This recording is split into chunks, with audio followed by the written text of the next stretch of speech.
احنا بنزق الصخرة بتاعت الوطن واحنا في منحدر الصعود. لو حد فينا ظن انه لما يتراخى تقع الصخرة تصيب من يدفع وتسيب اللي ما بيدفعش، يبقى غلطان قوي في تصوره. فما فيش مانع، الاوطان بيحصل فيها كده والثورات بيحصل فيها كده، وانا رئيس دولة بعد ثورة، يعني ممكن نضحي بشوية عشان الوطن كله يمشي، مفيش مشكلة بتاتا. يا عيني ما ابدعك ما اروعك. لكن اللي هيحط صبعه داخل مصر هقطعه.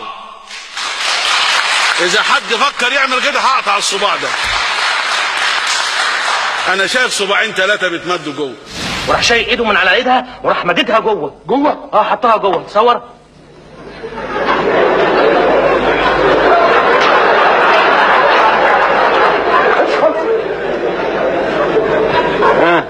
جوه فين؟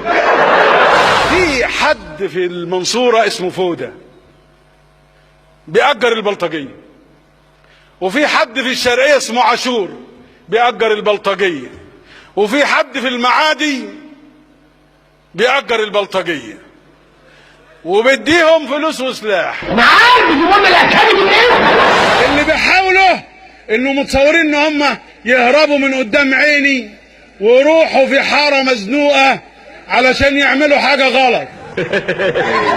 كلكم بتشتغلوا، كلكم تجار. البورسعيدية اهل بورسعيد الرجالة والستات والولاد والبنات كلهم كسيبة. يا دي النيل قروا بقى على العالم. لقينا في ناس واقفين فوق اسطح المنازل مع مرات قريب من السجن بيضربوا برشاشات. طب فقلنا نطلع طيارتين من الجيش يمروا كده، بس طياره هتضرب واحد تبقى فضيحه يعني. امال ايه؟ قلنا هيخافوا يعني لما الطياره فضربوا على الطياره، فكانت ممكن الطياره تقع لانه معاه جرينوف، معاه حاجه غريبه.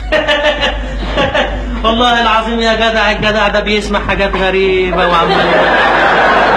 هؤلاء اذا تناغموا وتكاملوا ينهضوا ينطلق. انت قلت ايه انت ولا عملت ايه انت ولا؟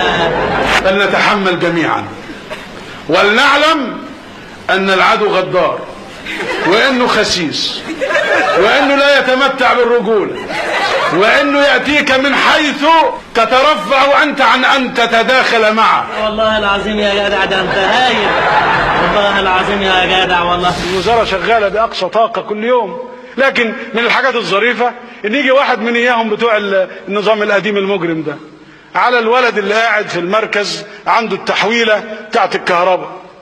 المركز فيه 40 قريه ولا 30، 3 خطوط. هو مطلوب يخفض في اليوم ده مثلا 6 ساعات. هيعمل ايه؟ يروح منزل السكينه بتاع خط واحد وروح، واحنا قاعدين يوم الناس تطاق 6 ساعات. بكره يطلعها وينزل الثانيه ويروح، واحنا قاعدين. الولد ده حد مديله 20 جنيه وقال له روح. واحنا قاعدين. انني اذا اضطررت سافعل، وها انا افعل. هو مين ده؟ انا عارفه يا ابني. لحل مشاكل الناس، للوقوف امام الازمات المفتعله وامام فلول الشعب، فلول الحزب الذي انحل ولن يعود.